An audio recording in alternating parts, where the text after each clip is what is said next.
स्वागत है हमारे चैनल बायो गुरु पर। आज हम क्लास 12 का चैप्टर 6 पादपों में जल अवशोषण एवं रसारोहण का पार्ट 3 पढ़ेंगे। आज हमारे चैप्टर का लास्ट टॉपिक है रसारोहण। रसारोहण किसे कहते हैं जानिए। मृदा से जल का अवशोषण मूल रोमों द्वारा होता है। हमने पिछले लेक्चर में देखा था, लेक्चर 1 में। मृदा से जो जल का अवशोषण होता है वो मूल रोमों द्वारा होता है। जो मृदा से अवशोषित जल है वो ऊपर की ओर ऊपरी दिशा में स्थानांतरित होता है, इसे ही कहते हैं हम रसारोहण। जो मूल रोम होते हैं वो मृदा से जल का अवशोषण करते हैं और मूल रोमों के जाइलम में होता हुआ जल तने के जाइलम से और तने के जाइलम से पत्तियों के जाइलम में जाते हैं। इस प्रकार ये ऊपर की ओर ऊपरी दिशा में इसका स्थानांतरण हो रहा है। ये जाइलम उत्तक जो रसारोहण है वो जाइलम उत्तक की वाहिका और वाहिनिकाओं द्वारा होता है। जाइलम की वाहिनिकाएं और वाहिकाएं ये कार्य करती है।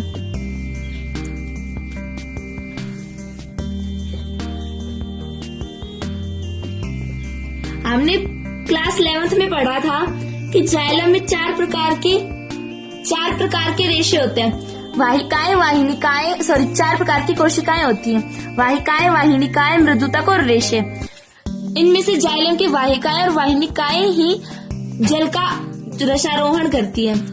जो अब पढ़ेंगे हम रसारोहण की क्रियाविधि।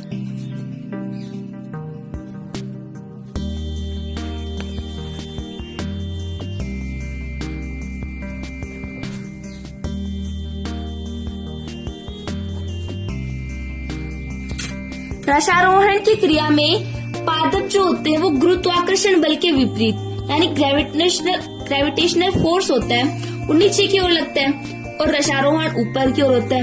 तो ये ग्रेविटेशनल फोर्स यानी गुरुत्वाकर्षण बल के विपरीत दिशा में कार्य करती है और ये विपरीत दिशा में कार्य करती है और बहुत ज्यादा ऊंचाई तक पादपों में जो पादप की जो ऊपरी भाग होते हैं, शीर्ष भाग होते हैं, उनमें जल ले जाती है। इसे समझने के लिए सिद्धांत दिए गए हैं तीन। पहला है जैव बल सिद्धांत,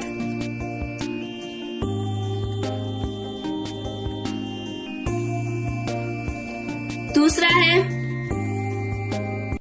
मूलदाब सिद्धांत और तीसरा है भौतिक बल सिद्धांत। कि जाइलम किस प्रकार से पौधों के शीर्ष भागों में जल पहुंचाता है, उसके 3 सिद्धांत है। जैव बल सिद्धांत, मूलदाब सिद्धांत और भौतिक बल सिद्धांत। इसमें सबसे मोस्ट इम्पोर्टेंट है हमारा भौतिक बल सिद्धांत। भौतिक बल सिद्धांत से पहले हम इन तीनों को जान लेते कि क्या क्या होते हैं। पहला है जैव बल सिद्धांत।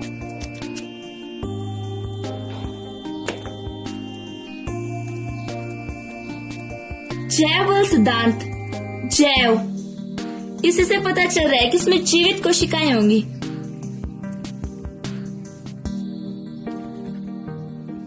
जीवित कोशिकाएं। जैव बल सिद्धांत कई वैज्ञानिकों ने दिया है, उसमें से हम पहले वैज्ञानिक को पढ़ेंगे। गोल्डेवस्की द्वारा जो दिया गया जैव बल सिद्धांत, उन्होंने इसके बारे में गोल्डेवस्की ने यह सिद्धांत 1884 में दिया। इस सिद्धांत के बारे में इन्होंने 1884 में बताया। इन्होंने रिले पंप सिद्धांत दिया।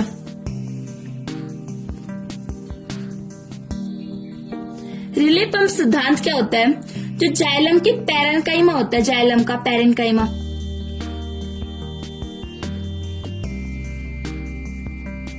पैरेन्काइमा मतलब जाइलम मृदुतक। हमने पढ़ा था कि जाइलम में 4 प्रकार की कोशिकाएं होती है, वाहिकाएं, वाहिनिकाएं, मृदुतक और रेशे।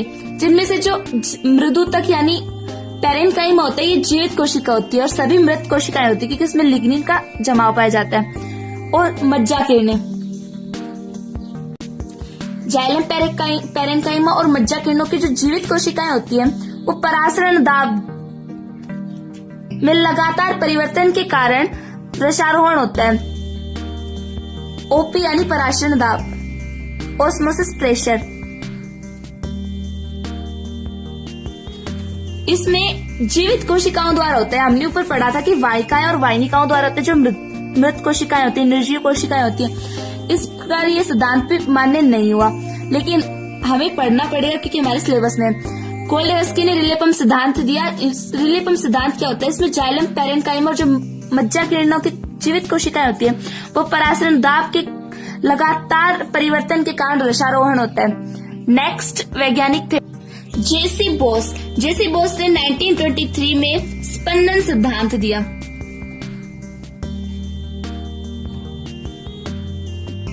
स्पंदन सिद्धांत।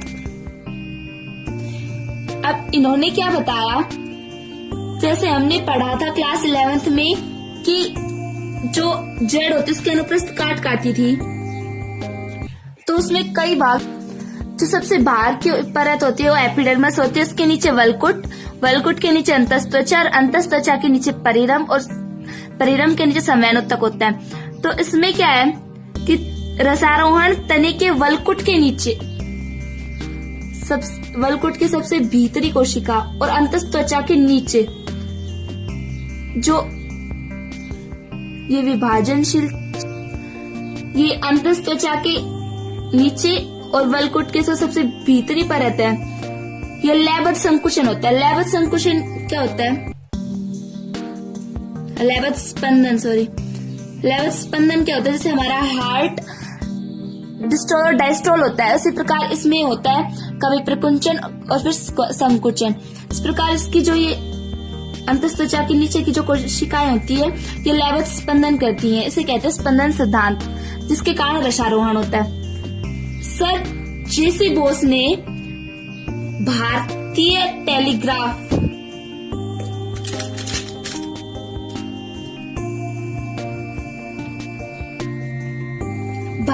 टेलीग्राफ पादप में स्पंदन सिद्धांत के प्रयोग किए। ये पूछ लिया जाता है कि जेसी बोस द्वारा किस पादप में स्पंदन सिद्धांत के प्रयोग किए गए।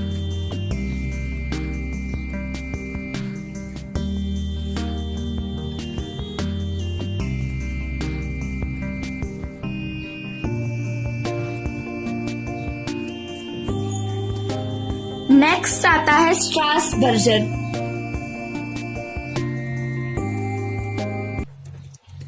इन्होंने 1891 में यह सिद्धांत के बारे में बताया।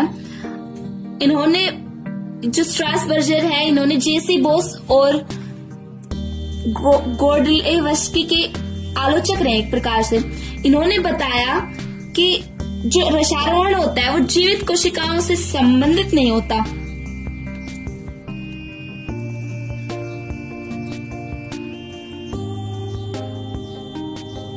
जो रसारोहण होता है वो जीवित कोशिकाओं से संबंधित नहीं होता। क्यों नहीं होता? इन्होंने बताया कि जो जीवित कोशिकाएं होती हैं वो रसारोहण के लिए अनुकूल परिस्थितियां उत्पन्न करती हैं। रसारोहण के लिए अनुकूल परिस्थितियां उत्पन्न करती हैं, लेकिन इनका रसारोहण में कोई भागीदारी नहीं होती है। इस प्रकार से इसके आलोचक हो गए, क्योंकि इन्होंने तो मृत कोशिका में, मतलब जीवित कोशिका में बताया था कि रसारोहण होता है, लेकिन उन्होंने बताया कि रसारोहण जीवित कोशिका से संबंधित नहीं है। नेक्स्ट है मूलदाब सिद्धांत।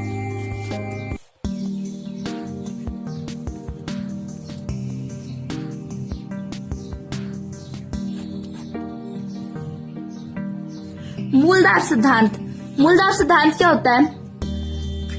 जो जाइलम की वाहिकाएं होती हैं उनमें एक रस पाया जाता है, वो धनात्मक दाब उत्पन्न करता है।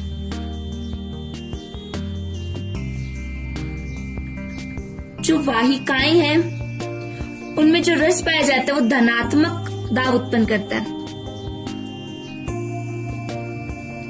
जिसे कहते हैं हम मूल दाब। दूसरे शब्दों में कह सकते हैं कि जो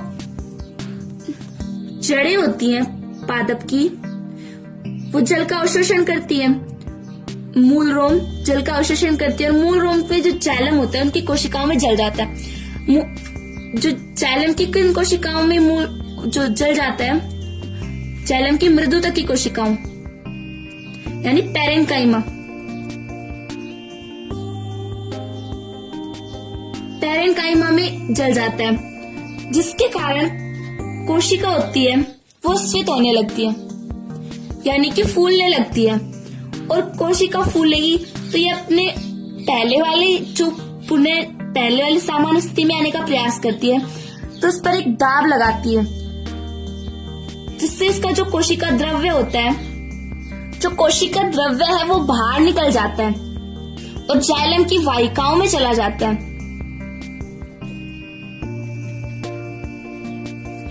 जाइलम की वाहिकाओं में जो जाता है तो एक धनात्मक दाब उत्पन्न होता है, जिसे ही मूल दाब कहते हैं।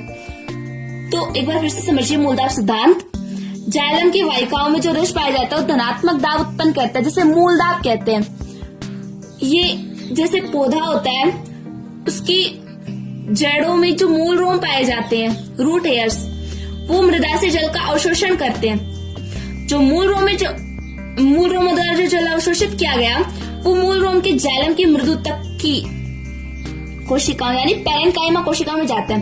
पैरेन्काइमा कोशिकाओं में जाएगा तो इनकी स्फीत जो कोशिकाएं होती है वो स्फीत हो जाएंगी यानी फूल जाती है।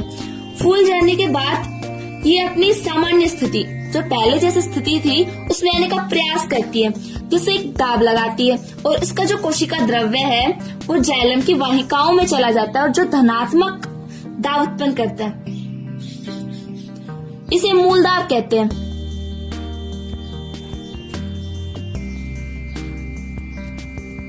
एक बहुत अच्छा प्रश्न आता है कि मूल दाब को किसके द्वारा मापा जाता है।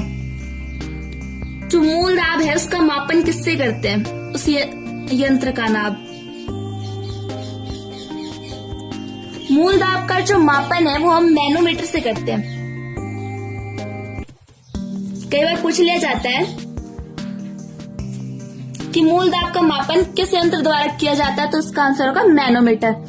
मूल दाब का जो मान है वो 2 ATM यानी 2 वायुमंडलीय एटमॉस्फेरिक मूल दाब का मान है वो पौधों में 2 ATM से अधिक नहीं होता है। जो 2 ATM या 2 वायुमंडलीय दाब है वो पौधों में 20 मीटर ऊंचाई तक जल पहुंचाता है, लेकिन जो बड़े और ऊंचे काष्ठीय पादप होते हैं उनमें 12 ATM दाब की जरूरत होती है। जो मूल दाब नहीं उत्पन्न कर सकता पादपों में, 2 ATM दाब ही उत्पन्न होता है, जिससे ये 20 मीटर ऊंचाई के पादपों में जल पहुंचा सकते हैं। लेकिन ऊंचे और काष्ठीय जो पौधे होते हैं, बड़े व ऊंचे काष्ठीय पादपों में 12 ATM दाब की आवश्यकता होती है, जो मूल दाब उत्पन्न नहीं करता है। इस प्रकार ये कह सकते हैं कि यह सिद्धांत बड़े या ऊंचे काष्ठीय पादपों के लिए मान्य नहीं है। ये छोटे पादपों में, जैसे आपने देखा होगा कि जो घास या छोटे पादप होते हैं उनमें सर्दियों के टाइम में सुबह सुबह ऐसे ओस की बूंद के रूप में पानी की बूंद लटकी रहती है। ये मूल दाब के कारण होती है, क्योंकि इसमें रात के समय वाष्पोत्सर्जन नहीं होता है, जिसके कारण जो ये पानी की बूंद है, ये जो सिरा है पर्ण का, इसके सिरे पर इस प्रकार लटक जाती है। ये छोटे पादपों में होती है। ये बड़े पादपों के लिए ये विधि सीमित, मतलब छोटे पादपों के लिए ये विधि सीमित है, बड़े पादपों के लिए महत्व नहीं होता। जो मूल दाब होता है ये बड़े पादपों के साथ साथ कुछ जिम्नोस्पर्मों में भी नहीं पाया जाता है। जो जिम्नोस्पर्म के पादप आते हैं, जिम्नोस्पर्मी पादप, कुछ जिम्नोस्पर्म पादपों में भी मूल दाब नहीं पाया जाता। इस प्रकार ये जो सिद्धांत है ये भी जाइलम के लिए, जाइलम की वाहिकाओं और वाहिकाओं के किस प्रकार से पहुंचाता है ये कम स्पष्ट कर पाया। जो मेन पॉइंट था वो है हमारा भौतिक बल सिद्धांत। एक बार फिर से पढ़िए, जैव बल सिद्धांत और मूल दाब एक बार फिर से पढ़ेंगे। जैव बल सिद्धांत, इनके अनुसार पौधों की जो तने की जीवित कोशिकाओं में उत्पन्न जैव बलों के कारण होता है रसारोहण, जीवित कोशिकाओं द्वारा होता है। इस सिद्धांत के पक्ष में कई वैज्ञानिकों ने अपने अपने मत दिए, जिसमें से फर्स्ट है गोडलेवस्की ने 1884 में दिया रिले पंप सिद्धांत। रिले पंप सिद्धांत में क्या होता है, जो पादप होते हैं उनकी जाइलम पैरेन्काइमा यानी मृदुता की जो कोशिकाएं होती है और मज्जा किरणें, इनमें परासरण दाब में लगातार परिवर्तन के कारण रसारोहण होता है। नेक्स्ट जेसी बोस, इन्होंने 1923 में स्पंदन सिद्धांत दिया। इन्होंने बताया कि अंतस्त्वचा के जस्ट नीचे वलकोट की जो सबसे भीतरी परत होती है वो अंतस्त्वचा के संपर्क में होती है, जो लयबद्ध स्पंदन करती है। इसे स्पंदन सिद्धांत कहते हैं। इन्होंने जेसी बोस से भारतीय टेलीग्राफ पादप में स्पंदन सिद्धांत के प्रयोग की। कई बार पूछ लिया जाता है कि जेसी बोस द्वारा किस पादप में स्पंदन सिद्धांत के प्रयोग किए गए, तो इसका आंसर होगा भारतीय टेलीग्राफ। नेक्स्ट आए थे स्ट्रासबर्गर। ये हम कह सकते हैं कि जेसी बोस और जो गोडलेवस्की थे उनके आलोचक भी कह सकते हैं, क्योंकि इन दोनों ने तो जीवित कोशिकाओं के द्वारा रसारोहण की क्रिया बताई, लेकिन उन्होंने बताया कि रसारोहण जो होता है वो जीवित कोशिकाओं से संबंधित नहीं होता। जो जीवित कोशिकाएं होती है वो रसारोहण के लिए अनुकूल परिस्थितियां उत्पन्न करती है। और हमने ऊपर पढ़ा था कि जो रसारोहण होता है वो जाइलम की वाहिकाओं और वाहिनिकाओं के द्वारा होता है, जो मृत कोशिकाएं होती है। नेक्स्ट है मूलदाब सिद्धांत। जो जाइलम की वाहिकाओं में के रस में पाए जाने वाला धनात्मक दाब मूलदाब कहलाता है। जो जाइलम की मृदुता की कोशिकाएं होती हैं, यह डायग्राम से समझते हैं। जैसे पादप होते हैं, उसकी जड़ें होती हैं, उसमें मूलरोम पाए जाते हैं, वो मृदा से जल का अवशोषण करते हैं। मृदा से जल को जो अवशोषित करते हैं मूलरोम, वो जाइलम की मृदुता की कोशिकाओं यानी पैरेन्काइमा में पहुंच जाते हैं और उनकी कोशिका फूलने लगती है, स्फीत होने लगती है। वो अपनी कोशिकाओं को पुनः सामान्य स्थिति में लाने के लिए एक दाब उत्पन्न होता है, जिसके कारण जिसका जीव द्रव्य है, कोशिका द्रव्य है, वो बाहर निकल जाता है और जाइलम की वाहिकाओं में पहुंच जाता है। जो जाइलम की वाहिकाओं में जो रस पहुंचा वो धनात्मक दाब उत्पन्न करता है, जिसे मूलदाब कहते हैं। मूलदाब का मापन मैनोमीटर से किया जाता है। जो पादप होते हैं उनमें 2 एटीएम मूलदाब ही उत्पन्न होता है, यानी 2 वायुमंडलीय दाब उत्पन्न होने से 20 मीटर ऊंचाई तक ही पादपों में जल जा सकता है, इससे ज्यादा नहीं। अगर कोई बड़े 150-200 फीट के जो पादप होते हैं उनमें कैसे जाएगा मूलदाब द्वारा, जो वो पानी होता है, जो जल होता है वो ऊपर कैसे पहुंचेगा। जो बड़े और काष्ठीय पौधे होते हैं उनके लिए 12 एटीएम मूलदाब की आवश्यकता होती है, लेकिन जो मूलदाब है ये 2 एटीएम दाब उत्पन्न कर सकता है। इसके कारण जो बड़े या ऊंचे काष्ठीय पौधे होते हैं उनमें मूलदाब द्वारा जल जो पादप के शीर्ष भाग, पर्णों या अंगों में नहीं पहुंच पाता है। कुछ जिम्नोस्पर्म पादपों में भी मूलदाब नहीं पाया जाता है। मूलदाब हमने देखा था कि जो रात्रि के समय वाष्पोत्सर्जन नहीं होता है उस समय जो मूलदाब के कारण ये कोशिकाएं ये जल जो है वो पर्ण के या फिर हम कह सकते हैं कि पादप के शीर्ष भाग में पहुंच जाता है। पहुंचने के बाद ये ओस की बूंद की तरह यानी बूंद की तरह ड्रॉपलेट्स की तरह लटका हुआ रहता है। आपने देखा होगा कि सर्दियों के टाइम में छोटे छोटे पादप होते हैं गेहूं, बाजरे के या घास के, जो धूप घास की गीली रहती है वो मूलदाब के कारण रहती है, क्योंकि इन पर पानी की बूंद का लटकी हुई मिलेगी, आपको मोतियों की तरह चमकते हुए दिखाई देंगे सर्दियों के टाइम में सनलाइट के समय। अब हमारा मोस्ट इम्पोर्टेंट टॉपिक आता है भौतिक बल सिद्धांत।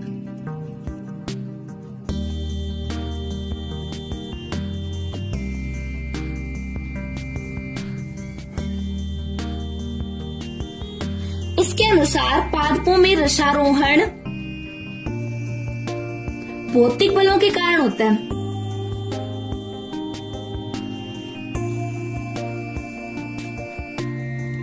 भौतिक बल कौन कौन से होते हैं अलग अलग वैज्ञानिकों ने बताया कि जैसे भौतिक बल में हम ले सकते हैं वायुमंडलीय दाब, केशिका जल से अंतः शोषण द्वारा समझ सकते हैं।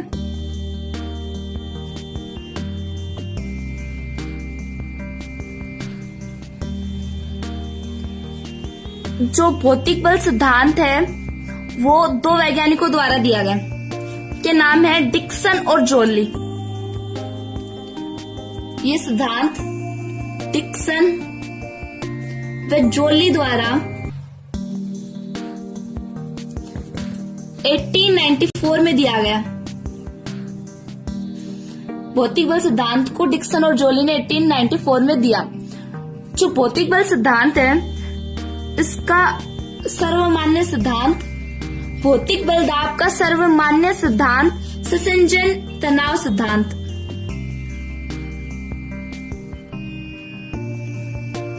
या वाष्पोत्सर्जन खिंचाव सिद्धांत,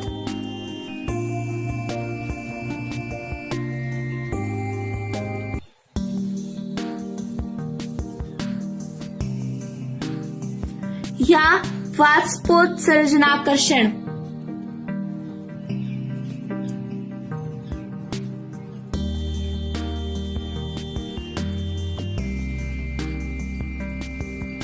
सिद्धांत है।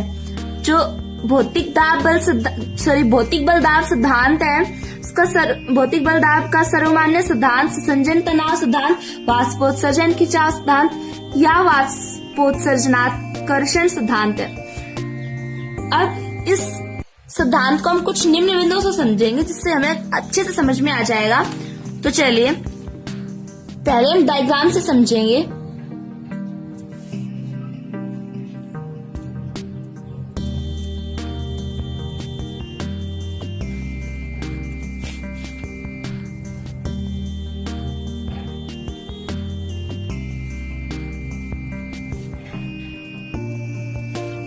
जैसे हमने कोई पेड़ बना लिया, इसमें मूल जो जड़ें होती है उनमें मूल रोमों द्वारा जल अवशोषित होता है और ये जल पादप के संपूर्ण भाग में, यानी जहां तक इसकी शाखाएं जा रही है उनमें संपूर्ण भाग में जाएगा। ऐसे कह सकते हैं इसमें अटूट संबंध होता है, स्ट्रैंड होता है, जिसे जल स्थितिकी प्रणाली कहते हैं। जो वाष्पोत्सर्जन क्रिया होती है तो इसमें से जल वाष्प के रूप में बाहर निकल जाएगा, जिससे इसमें एक तनाव उत्पन्न होगा,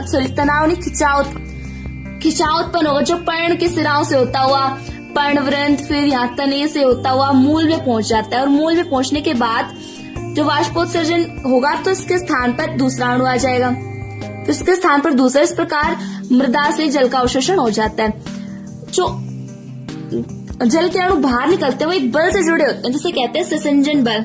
हमने लेक्चर 1 में पढ़ा था कि ससंजन बल किसे कहते हैं। समान अणुओं के जो मध्य आकर्षण बल होता है उसे ससंजन बल कहते हैं। जैसे H2O, ये हमने इसके स्ट्रक्चर बना लिए। जो O है ये आंशिक रूप से इलेक्ट्रोनेगेटिव एलिमेंट है, जिसपे इस पे आंशिक रूप से ऋणावेश और हाइड्रोजन पर आंशिक रूप से धनावेश उत्पन्न हो जाएगा। ऑक्सीजन और हाइड्रोजन के मध्य एक आकर्षण होगा जिसे ससंजन बल कहते हैं। इस ससंजन बल के कारण जब वाष्प के रूप में एक हाइड्रोजन का अणु निकल जाता है तो इसके स्थान पर आकर्षण के कारण इसका स्थान दूसरा अणु ले लेता है। इस प्रकार जैसे कि ये अणु वाष्पोत्सर्जन की क्रिया में बाहर निकल जाता है और ये से अट्रैक्ट रहता है, तो इस अणु के निकलने के बाद ये अणु इसके स्थान पर आ जाएगा। इस प्रकार ये ससंजन बल से जुड़ा होता है। हम अब इसे बिंदुओं के माध्यम से समझेंगे कि सिद्धांत को किन किन बिंदुओं से समझेंगे, इससे हमें और अच्छे से समझ में आ जाएगा। तो देखेंगे निम्न बिंदु है। पहला है कि पादपों में जड़ों से लेकर एक अटूट संबंध होता है। अटूट संबंध मतलब जैसे हमने बताया था कि यहाँ पर इसमें मूल रोमों द्वारा जो जल अवशोषित हो जाता है और जल अवशोषित होने के बाद जहां तक पेड़ की शाखाएं, पत्तियों सभी भागों तक पहुंचता है। जो मूल होता है वो मूल रोमों द्वारा जल अवशोषित कर लिया जाता है और मूल रोम में जो जाइलम होता है वो सभी भागों तक जल पहुंचा देता है। इससे अटूट संबंध यानी स्ट्रैंड होता है।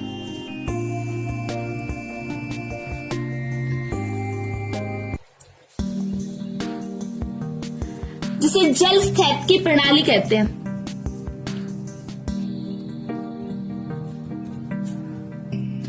नेक्स्ट बिंदु है वाष्पोत्सर्जन द्वारा, जैसे कि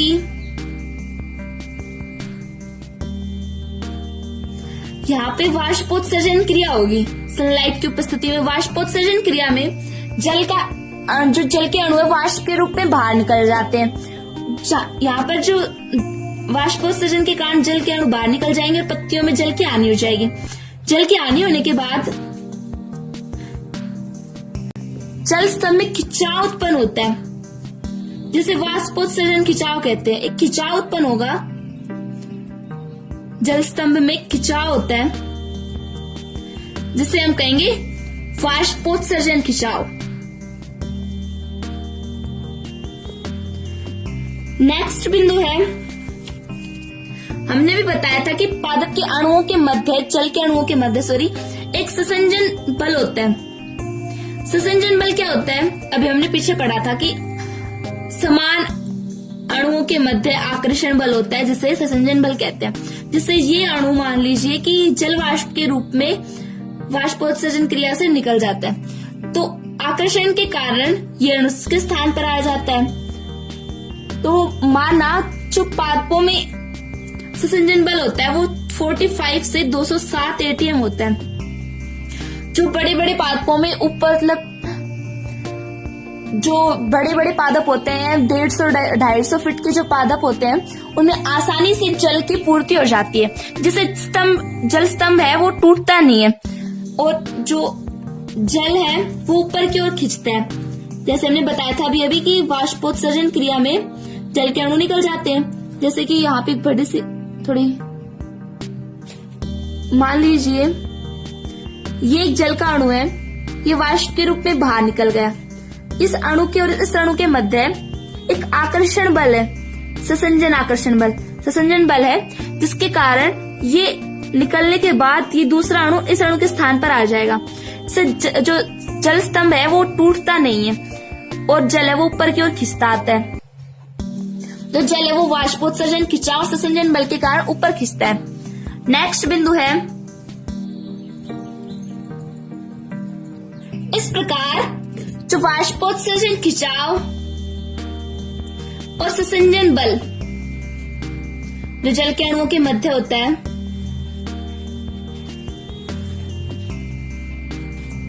के कारण पादपों में जल नीचे से शीर्ष की ओर जाता है, ऊपर से नीचे की ओर जाता है, जो गुरुत्वाकर्षण के विरुद्ध होता है, विपरीत दिशा में होता है। इस जो क्रिया में न तो ऊर्जा की आवश्यकता होती है,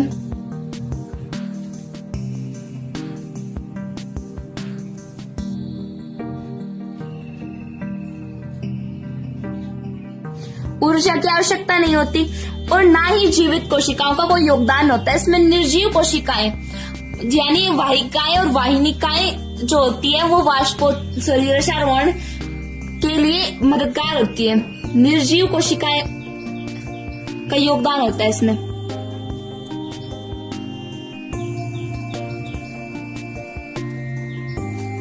और रसारोहण जो है वो भौतिक बलों के कारण संपन्न होता है।